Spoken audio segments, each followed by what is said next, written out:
കേരള സാഹിത്യ അക്കാദമിയുടെ കീർ സാഹിത്യ ശില്പശാല തെന്മലയിൽ നടത്തി. അരങ്ങ് എന്ന പേരിലാണ് ശില്പശാല സംഘടിപ്പിച്ചത്.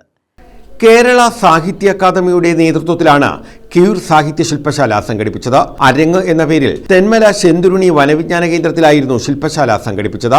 കീർ സാഹിത്യം പ്രസിദ്ധീകരണത്തിലെ വെല്ലുവിളികൾ എന്ന വിഷയത്തെക്കുറിച്ച് AG ഒലീന ക്ലാസ് നയിച്ചു. ചില വർണ്ണങ്ങൾക്കിടയിലെ ചില വിടവുകളിൽ നേരം നിന്ന് അപ്പുറവും ഇപ്പുറവും വിശകലനം ചെയ്ത് സൂക്ഷ്മതയിൽ പോകുമ്പോൾ ആന്തരാനുഭവങ്ങളുടെ തീക്ഷ്ണത എത്രമാത്രം അഗാധമാണെന്നും എത്ര സൂക്ഷ്മതയിൽ പോകുന്നുവെന്നും അതിന്റെ സൂക്ഷ്മതയാണ് അതിന്റെ അടിസ്ഥാന രാഷ്ട്രീയം എന്നും ബോധ്യപ്പെടുമ്പോൾ ആദ്യം ഇതിന്റെ പ്രസിദ്ധീകരണം, പ്രസാധനം, അതിന്റെ പ്രകാശനം അല്ലെങ്കിൽ അത് പുറത്തേക്ക് വരുന്നതിനുള്ള ഏറ്റവും വിഘാതമായിട്ട് ഞാൻ കാണുന്ന ഒന്നാമത്തെ ആശയം വ്യാകരണമാണ്. ഭാഷയുടെ വ്യാകരണത്തെ, ഭാഷയുടെ സാഹിത്യഭാഷ സ്റ്റാൻഡേർഡൈസ്ഡ് എല്ലാം നമുക്ക് എല്ലാവർക്കും അറിയാം. ആരെങ്കിലും വ്യാകരണത്തിൽ മുറുകെ പിടിച്ചാൽ അത് നോക്കാമെന്ന് പറയും.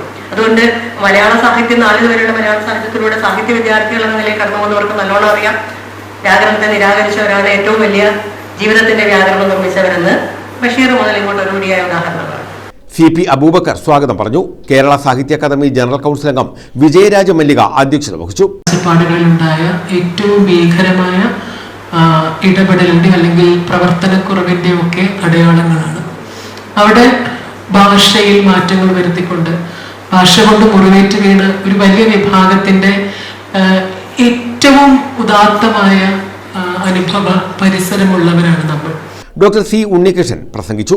വ്യാകരണം പറയുന്ന വ്യാജേന സാമൂഹ്യമായ തൻ്റെ കാഴ്ചപ്പാട് അവതരിപ്പിക്കാൻ തമ്പുരാൻ ശ്രമിച്ചിട്ടുണ്ട്.